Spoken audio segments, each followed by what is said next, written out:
Hello dear students, आज हम लोग जो है एक्सरसाइज 12.1 के क्वेश्चन नंबर 7 और 8 को करेंगे, जो कि एलपीपी के क्वेश्चन है। तो क्वेश्चन नंबर 7 में सबसे पहले चाहे जो सवाल हो, हर सवाल में आपको पहले कांस्टेंट दिया रहेगा और एक ऑब्जेक्टिव फंक्शन दिया रहेगा। तो सिस्टम ऑफ कांस्टेंट्स जो है दिए गए हैं 1, 2, 3 और 4 जो कांस्टेंट दिए गए हैं। तो पहले वाले 1, 2, 3 को हमने L1, L2, L3 मान लिया और उसके बाद L1, L2, L3 को एक्स वाई प्लेन पर ड्रा करते हैं। तो ड्रा करने से हमारे पास जो है देखते हैं कि जो L1 L3 हैं वो एक दूसरे को डी पे काटते हैं 60-30 पे, यानी कि L1 L3 समीकरण को हल कर लेंगे तब पता चलेगा।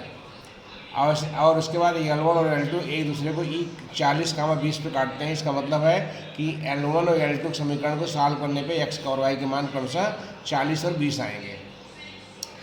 ड्रा कर लेंगे तो उसके बाद हम देखते हैं कि फिजिबल रीजन CADE जो है बाउंड होता है। देखिए हमने L3 खींच दिया, आपका L2 खींच दिया, L1 खींच दिया और x एक्सिस y बराबर 0, y एक्सिस x बराबर 0। इनसे जो घिरा क्षेत्र होगा वो आपका CADE जो कि बाउंडेड रीजन होगा, यही फिजिबल रीजन होगा।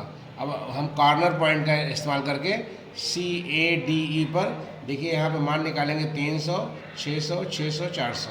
तो मिनिमम मान 300 आ जाएगा 60, 0 पे। मैक्सिमम वैल्यू जो है वो आपकी 120, 0, 60, 30। इसका मतलब ये हुआ कि मैक्सिमम वैल्यू जो हो जाएगी वो 60, 30 और 120 0 को मिलाने वाली लाइन पे पूरा 600 काम करेगा। ये लिख दिया मैंने। Hence Z minimum 300, Z maximum 600 at all points on the line segment joining 120, 0, 60, 30। इस तरह से क्वेश्चन पूरा हो जाता है। फिर नेक्स्ट क्वेश्चन हम लोग करेंगे क्वेश्चन नंबर 8। क्वेश्चन नंबर 8 में भी करीब करीब वही स्थिति है। आपके पास कांस्टेंट दिए गए हैं 4 ठो, 1, 2, 3, 4। उनको मैंने कांस्टेंट्स से समीकरण बना दिया L1, L2, L3। आपका L1 हो गया, L2 हो गया और L3 हो गया। इन लाइंस को हम ड्रा करते हैं एक्स वाई प्लेन पे। तो हम देखते हैं कि L2 और L3 एक दूसरे को C50, 100 पे काटते हैं। इसका मतलब है कि L2 और L3 के समीकरण को सॉल्व करेंगे तो x का मान 50 आएगा और y का मान 100 आएगा। और L1 और L2 एक दूसरे को 20, 40 पे काटते हैं। इसका मतलब ये हुआ कि जो L1 वाला समीकरण है और L2 वाला समीकरण है, सॉल्व करने पे हमारे पास x का मान 20 और y का मान 40 आएगा। उसके बाद इन सब लाइंस को हम प्लॉट कर देंगे।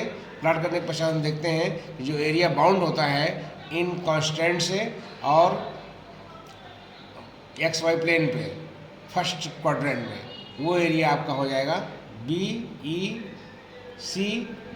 ये बाउंड होता है, यही आपका फिजिबल रीजन बाउंडेड होगा। और उसके बाद इसकी मिनिमम मैक्सिमम वैल्यू निकालने के लिए जेड की हम कॉर्नर पॉइंट का यूज़ करेंगे। तो कॉर्नर पॉइंट में हम देख रहे हैं 20, 40, 50, 100, 0, 200, 0, 50। तो 0, 20, 40 पे 100 आ रहा है, 50, 100 पे 250, 0, 200 पे 400, मैक्सिमम यहाँ हो जा रहा है, 0, 50 पे 100 आ रहा है, यहाँ पे आपका मिनिमम हो जा रहा है और मिनिमम यहाँ भी आ रहा है। तो अगर दो जगह मिनिमम आता है, इसका ये मतलब होता है कि 0, 50 और 20, 40 को मिलाने वाली लाइन पर, पूरी लाइन पर जो है वैल्यू जो है मिनिमम हो जाएगी।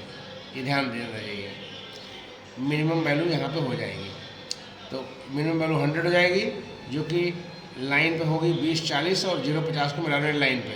और मैक्सिमम वैल्यू केवल एक पॉइंट पे होगी, वो आपका 0, 200 पे होगी, जो 400 आएगी। इस तरह से क्वेश्चन नंबर आपका 8 पूरा हो जाता है। अगले क्वेश्चन को नेक्स्ट वीडियो में करेंगे। Thank you very much for today.